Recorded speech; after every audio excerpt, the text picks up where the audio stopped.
Take a look at this live footage caught by our unmanned camera. Miniature spaceships are taking off from the mothership floating above the city. These are gunships.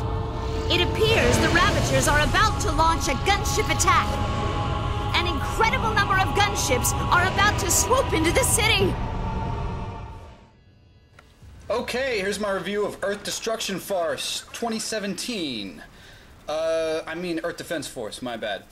Let's just go with EDF, actually. And yes, I know I'm a little late on this one, but the reason I decided to review it anyway is this. It's a budget game, and it's bad ass. The plot is as thick as it needs to be, which is to say it's absolutely emaciated, and I couldn't care less. The point is that Earth is under attack by alien forces, giant bugs, such as ants and spiders from a cheesy 1950s sci-fi flick, some imposing-looking robots, and even a few Godzilla-like beasts that tower over most skyscrapers. Your goal? Defend the Earth by killing these alien scum and destroying the very cities you are supposed to be protecting. That's it. That's all you need to know.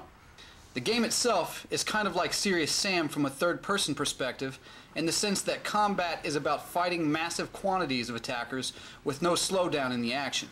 Well, okay, maybe just a little slowdown, but that's to be expected with all the graphical bells and whistles, such as explosions and collapsing buildings amidst the chaos of hundreds of swarming enemies. To combat these overwhelming odds, the game offers you an arsenal so huge you'll be hard-pressed to try every unlockable weapon available. Some items are more useful than others. Grenades aren't the best option when mindless giant ants press in on you at a rapid clip, but unlocking new weapons is always exciting, and most of them will rock your socks off. Hard.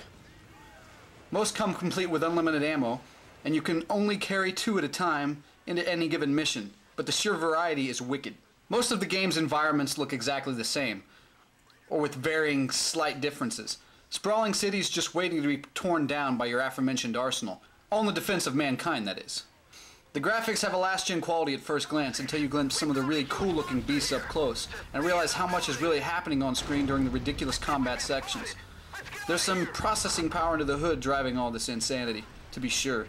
The game arbitrarily tosses other EDF soldiers into the mix, but they're useless at staying alive or watching your back. In fact, they are more of a liability than anything else, as they sometimes step into your line of fire as you're readying a powerhouse missile and boom, everybody dies thanks to the beauty of splash damage. Either way, they are useful at least for providing you with some hilariously cheesy dialogue. I heard it was a giant. This is crazy. You guys are here.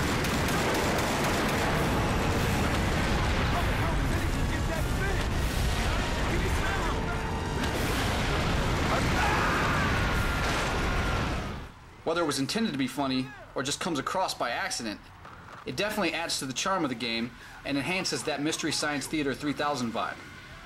Complaints, however, include a lack of variety in a few of the mission objectives, some bland, cramped, and confusing underground tunnel missions that just aren't much fun to play, and enemies who are able to attack you through walls or other solid objects, which is never cool. None of these are truly serious issues, however. Add a co-op mode to the mix and you've got an addictive and mindless gaming experience that's sure to please Sam fans. A cult game at best, this hokey shoot-'em-up isn't for everybody. But if you're in the mood for something offbeat and deep despite its rather mindless gameplay, EDF is for you. You like that enthusiasm I mustered up? It's for you! It's for you, man, right there, you!